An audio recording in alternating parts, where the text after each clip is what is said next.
Afadhali nimekuona. Hivi nilikuwa nakuja hapa.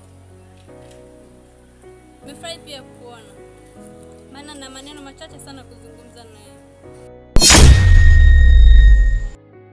Nafikiria vipi kuanzia. Ila acha tu nikwambie. Nashukuru sana kwa ulichoweza kunifanyia. Sitosha sikutegemea kama ungeweza kunifanyia hivyo. Ukupenda kwangu kote, leo umeamua kunifanyia haya. Ina maana mimi ni mjinga sana kwa.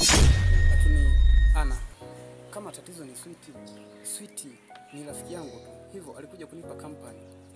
Birthday yangu leo. Naomba nisamehe.